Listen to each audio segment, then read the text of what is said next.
Bonjour à tous et à toutes, nous sommes le samedi 13 février 2021. C'est une vidéo petit conseil santé et donc je vais aborder un sujet qui concerne plus particulièrement les femmes puisque en fait ça concerne les douleurs au niveau du ventre de manière globale, je dirais.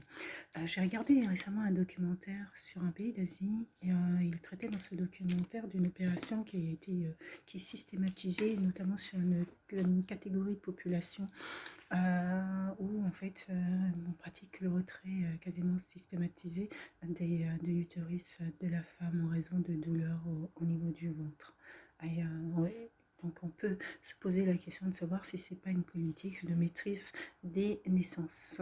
Et donc en retirant par le retrait de l'utérus de la femme, il s'assure que éventuellement qui est de pouvoir maîtriser en tout cas les naissances, le taux de natalité dans le pays. Il s'avère que bon, les douleurs au ventre, je pense que toutes les femmes ont été confrontées à des douleurs au ventre qui peuvent avoir des origines diverses selon les périodes, selon les femmes. Et donc, ce qu'il faut surtout, c'est éviter de dramatiser. Et des fois, il y a une origine beaucoup plus simple qu'on le pense. Et donc, il faut essayer de trouver l'origine. C'est sûr que si on est lorsque ces femmes sont confrontées dans un pays où s'il y a une politique volontaire de maîtrise des taux de natalité, et elles n'ont peut-être pas toutes les informations sur l'origine de leur maux de ventre. Euh, donc elles subissent une opération qui en vont en plus les fragiliser et souvent en plus à des femmes plutôt d'un jeune âge. Donc je vais aborder là le sujet des douleurs et des origines qui peuvent être diverses, mais surtout ce que je voudrais que vous compreniez, c'est que ça peut être beaucoup plus simple qu'on ne le pense et qu'en fait il faut se connaître et il faut aussi aller aussi à la recherche de certaines informations pour être sûr de la véritable problématique dont vous souffrez. Ça peut être carence alimentaire notamment au niveau du lait. Un petit conseil, tant que vous le pouvez, tant que vous le pouvez, le plus longtemps possible, continue la pratique du sport et les abdos et voilà. Il faut faire en sorte de faire des exercices régulièrement le plus possible pour pouvoir en tout cas garder la maîtrise de tout votre système abdominal, je dirais. Et donc ça c'est particulièrement important parce que justement ça va permettre au corps d'autant plus de pouvoir se défendre contre d'éventuelles infections. Euh, Ça peut être une carence alimentaire. Une carence alimentaire, ça peut être tout simplement, mais c'est tout simple, hein, un de, un manque de lait. Il faut savoir que le manque de lait dans le corps peut avoir pour effet en fait un ballonnement au niveau du système abdominal. Il suffit que vous manquiez de lait pour que ça ait des effets sur votre système, vos abdomens, sur votre ventre de manière globale. Donc il faut absolument veiller à avoir une consommation régulière de lait. Vous voyez, c'est tout simple. Sur les abdomens, que ce soit je dirais, pour réparer des un maux de ventre ou pour prévenir d'éventuels problèmes abdominaux qui peuvent être dus notamment au niveau des intestins.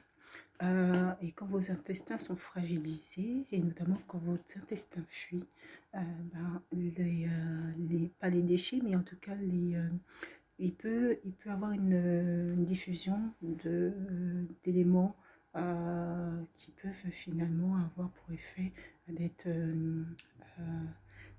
quel mot je cherche le mot que je veux utiliser, d'infecter le sang. Et donc, puisque l'intestin ne produit plus, ne fait plus le travail qu'il doit faire, et qu'il fuit, et certains déchets vont directement dans le sang. Et ce qui peut aussi avoir des effets perturbants et également créer des maux de ventre très douloureux parce que vous avez les intestins abîmés. C'est pour ça que je conseillais de faire une cure de L-glutamine. L-glutamine peut être utilisée de manière curative, mais également de manière préventive pour justement veiller à ce que les intestins puissent avoir le bon fonctionnement. Donc, je vous conseille vivement d'utiliser de la L-glutamine, même de manière préventive, hein, une fois par an, pour vos intestins. Il y a, ça peut être une simple infection. Ça peut être une simple infection du fait qui peut être multiple les origines, hein, ça peut être aussi l'hygiène, mais ça peut être une simple infection. Et donc, il faut consommer beaucoup d'eau. Et les infections peuvent survenir sur des femmes qui n'ont pas une consommation suffisante d'eau, tout simplement. Ce qui veut dire qu'il faut consommer beaucoup d'eau.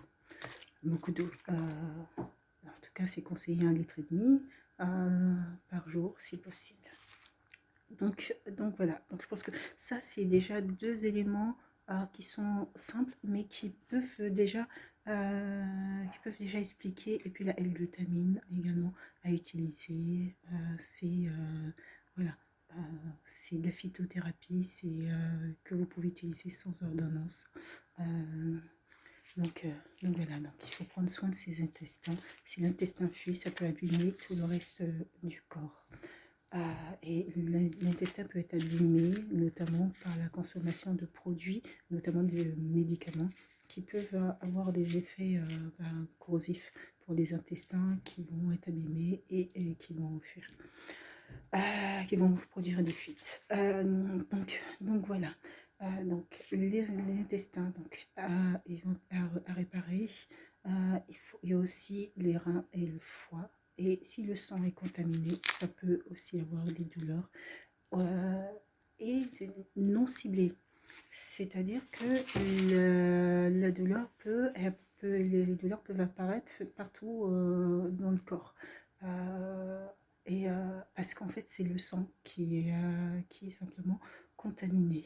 Et donc, dans ce cas-là, en fait, il faut essayer de consulter un médecin, hein, pour savoir si éventuellement c'est pas le rein qui est abîmé ou le foie qui est abîmé. Puis je vous conseille, moi, en matière alimentaire, hein, c'est surtout ça. Pour le reste, vous voyez avec votre médecin surtout la betterave pour le sang. Une douleur non ciblée partout dans le corps, il est fort probable que ce soit le sang qui soit contaminé. La betterave est un très bon nettoyant, du sang. Donc je vous conseille vivement, d'ici qu'on trouve l'origine exacte en fait de ces douleurs, d'utiliser la betterave pour nettoyer le sang. Pour le ventre, très bon fruit à utiliser, je vous conseille le kiwi, parce que les douleurs peuvent être liées à votre système digestif. Le kiwi a cet effet de permettre l'évacuation de tous les déchets. Il y a le kiwi, il y a la banane, excellent également la banane. Il faut manger les bananes en fruits. Je vous dis excellent pendant des années. Pour ma part, c'était pas du tout, à part la banane plantain. Pour ceux qui connaissent, la banane plantain, c'est le légume. Mais la banane en fruits, j'ai eu beaucoup de mal à consommer, et j'ai vu récemment les effets de l'utilisation et les bienfaits de manger les bananes. La clémentine, c'est surtout pour donner du Pepsi. Voilà, je pense qu'au niveau des fruits, je ne pense à rien oublier. Si possible, pour ceux qui le peuvent, hein, ceux qui peuvent et qui en ont le courage et puissent se purifier. Même chez les adultes aussi, c'est possible. Et ça permet notamment d'évacuer tous les déchets qui ne parviennent pas à s'évacuer tout seuls dans le corps. Mais c'est important, et il peut avoir des origines beaucoup plus simples à des maux de ventre. Donc il faut essayer de comprendre quelles sont ses origines. Et donc ça peut être, comme je le disais, au niveau de l'alimentation, tout simplement au niveau des intestins, au niveau du sang. euh, donc avant de subir une opération donc, qui a quand même des gravités après des conséquences post-opératoires assez importantes sur les femmes, il faut se garantir que tout, tout, toutes les autres possibilités et puis ne soient pas en jeu, je dirais. Donc voilà, pour ce petit conseil santé, faites du sport autant que vous le pouvez. Les abdos, il faut essayer de poursuivre les abdos, même si, parce que bon, pour les femmes qui ont accouché, j'ai accouché le 16 août 2010 de ma fille. Et on a toujours cette... c'est pas une bouée, mais c'est le ventre d'après naissance, hein.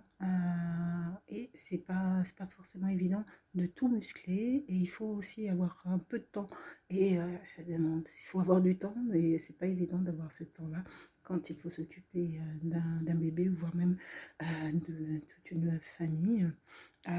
Mais c'est important de remuscler et il n'y a pas d'âge pour remuscler. Il y a des exercices qui sont simples à réaliser et les résultats ne sont pas visibles à l'extérieur parce qu'il y a toute cette peau en surplus euh, qui, est, euh, qui est présent et ça se voit notamment lorsqu'on est assise, le surplus de peau. Mais à force des exercices, surtout, vous allez muscler l'intérieur, vous allez muscler les abdos. Et il faut muscler absolument les abdominaux. Et cette partie de graisse au surplus va au fur et à mesure s'estomper petit à petit avec une bonne alimentation. Euh, et donc, c'est pour ça qu'il ne faut pas laisser en se disant que ça ne fonctionne pas. Il faut assister et patienter. Et le corps se repart peut-être sur des années. Euh, mais le corps retrouve le corps, pas d'avant, mais se raffermit, je dirais.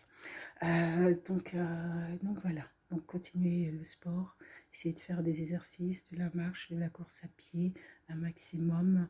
euh, et puis chercher les origines, regardez les effets par exemple, un arrêt de consommation de lait durant une semaine sur votre corps, vous allez vite vous en apercevoir que vous allez avoir le ventre qui va gonfler et être ballonné parce que vous n'avez pas suffisamment de lait dans le corps. Bon, sur ce, je vous souhaite de passer une agréable journée, un bon week-end de Saint-Valentin, surtout, profitez-en bien. Et puis, je vous dis à bientôt.